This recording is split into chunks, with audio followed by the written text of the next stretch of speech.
for being here today. This is really an exciting moment. Connie, what did you ask me 5 seconds ago? How does an endowment work? What is that? What happens with that? And so I was just saying, it's like a savings account, basically. You're using this money to save for the future. And so when a rainy day comes, and we know it will, that money is there available. And so that's one of the blessings of having an endowment.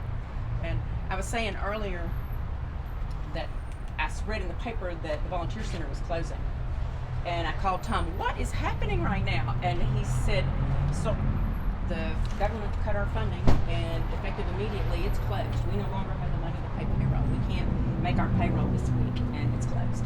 And I said, we just can't have that. I said, we're going to have to open it. We're going to have to make sure that has money going ahead. And so at that time, we agreed to get it funded through the end of the year, which was all the cash we had available. And so I was saying, all these nonprofits need a savings account. They need that endowment so that it's their rainy day fund. It's looking for the future so that you do not depend on somebody else's funding all the time. And so when I heard that Heartland Hands was going to have to move from Billy Myers, thank you very much, and it was urgent. The need was really, really urgent, and they didn't have the funds to address those needs. And we stepped up, and a lot of other people in the community stepped up to make sure that they were going to be able to be here to continue to address the food insecurity needs in Northwest Mississippi. And it's amazing honor to be here today to say that you all raised that match money. Congratulations. That's awesome. And so now when you have an emergency, you'll have this fund at the Community Foundation of Northwest Mississippi that you'll be able to draw from. And as I mentioned before, you at this time you're able to allow it to increase over time and not take the draw, but when you need the money, you get the money. And so Miss Carol O'Donnell, who you asked to reach out to for that, and so I was also sharing earlier that another local nonprofit contacted me yesterday afternoon, and effective immediately they had lost 50% of their funding, and they had to dramatically cut services effective immediately, and 2,500 children will not be receiving services effective immediately. And I said that is just another example of why these nonprofits that are providing the services really need a savings account. They really need an endowment that they can draw from. So I think without further ado, I think that we're ready to make our presentations. All right, now where did you want me to be, Keith? Right there in the center. Okay. Get everybody? Yep. Oh, yeah.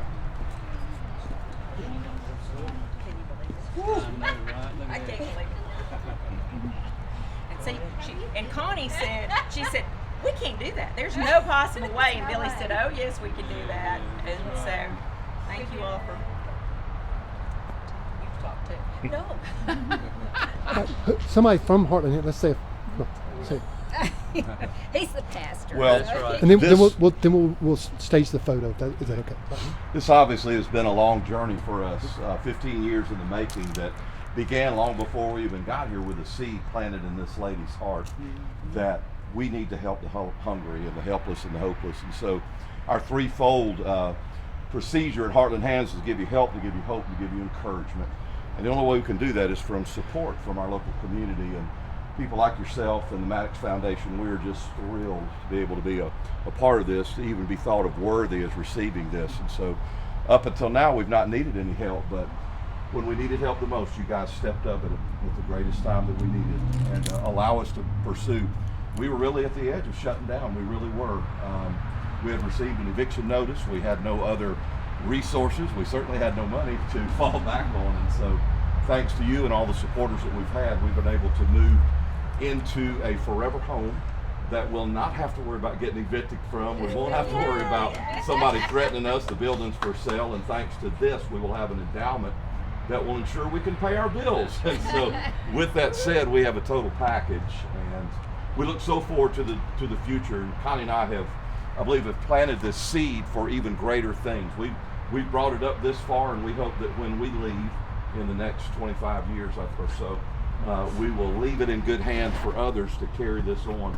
There'll always be a need. The Bible says we're responsible for feeding the hungry, and that's what we will continue to do at Heartland Hands. through your generous support, and the only way we can do it is with the Lord and with people like yourself. We have a future that is secure because of that. So thank you, Maddox Foundation. Thank you, Miss Robin, from the bottom of our hearts in all sincerity for making this possible. Without you, we couldn't have done it. So thank you, and God bless you all for your support.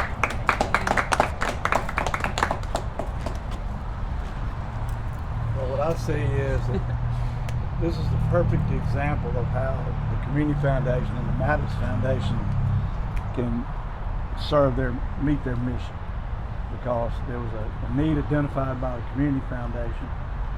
The Maddox Foundation stepped up with a challenge grant. The not-for-profit met that challenge. In fact, in this case, far exceeded that challenge because the need was there. And the result of that is that we're able to help people improve their lives. As the people you're feeding, the people you're helping learn how to feed themselves, it improves their lives. And we'll be able to continue that through your service in perpetuity with this endowment. Thank you. Thank you. Well, I'm glad to be here as a part of this. Hey, Tom. Because I've done very little except work with Robin and all of you all to help over the last 20 years with the Community Foundation. And like Billy said, this really demonstrates why we need a community foundation. Why, if there weren't a community foundation here, it wouldn't be as good a community. But because it's a community foundation here, then there can be money and resources to feed people throughout our place. And thank you, Robin, and the Maddox Foundation, which was instrumental in starting the Community Foundation. So we're all working together. Thank you. And the Community Foundation is connecting people who care with causes that matter. And that's exactly what you did in this Yes. case. So thank you all so much. It's just incredible.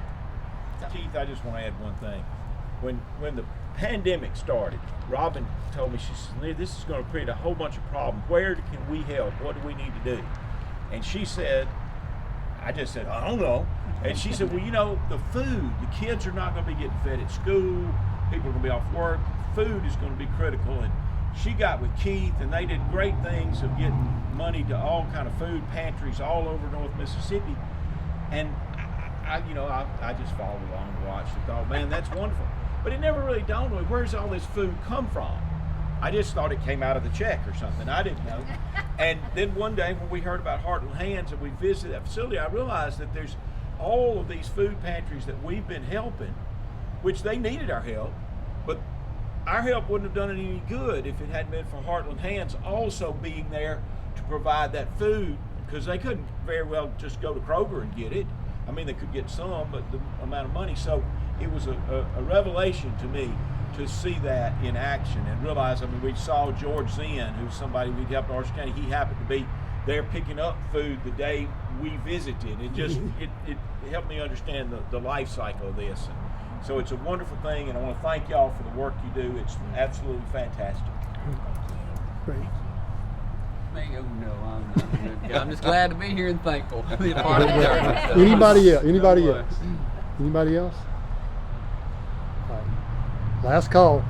Keith, we Thank you. couldn't do it without our volunteers. I think something that hasn't been said is that we're an all-volunteer organization. We've been doing this for 15 years and nobody's ever gotten a paycheck.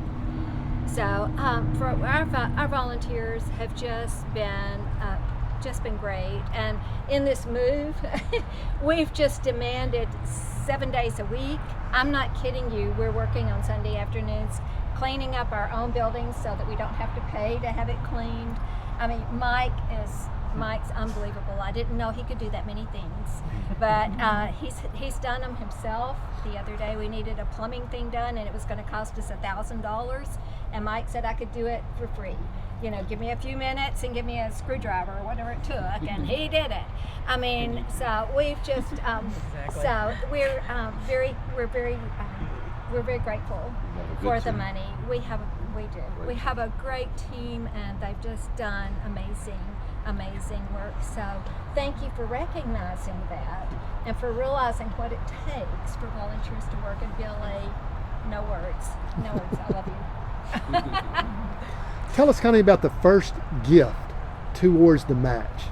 The young Well, when Robin made the match, I know I looked like a deer in headlights because when she said that she would match $750,000, I just thought, well, and what are we supposed? How is that supposed to happen? So, of course, in our staff meeting, we just went to our volunteers and we said, okay, this is what we've got, people. We got $750,000 on the table, but I don't know how we're going to do it. The next, that was on a Tuesday. On Thursday, we had a 17-year-old volunteer that had been homeschooled, so he had been working with us for a couple of years. So Brandon came to me with a wadded up $100 bill in his hand, and he said, "This is money I have saved for Christmas, and I want to donate to the $750,000." And I said, "Oh my goodness, what am I going to do with this? I mean, I can't let him down, you know. But what am I going to do?"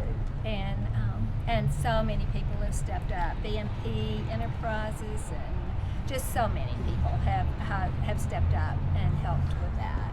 She came to my office with her $100 bill, $100 wadded up money, and she says, "Mimi, what do I do with this?" And Mimi called me and she said, "What do I do with that?" I said, "Take it to Keith. Take the community down and see Carol. Go over there right now. Take it to Carol. That's $100. We're on our way." Great. Yeah, that was special. That was really special. That's a great story because I met the young man and we helped him with a scholarship to Yes, Southern you did. Mississippi. So, Yes, you great. did. Okay, any last comments? Thank you, Lanier, for giving the whole context of. Oh, you're most welcome. I can talk some more. Okay, cut.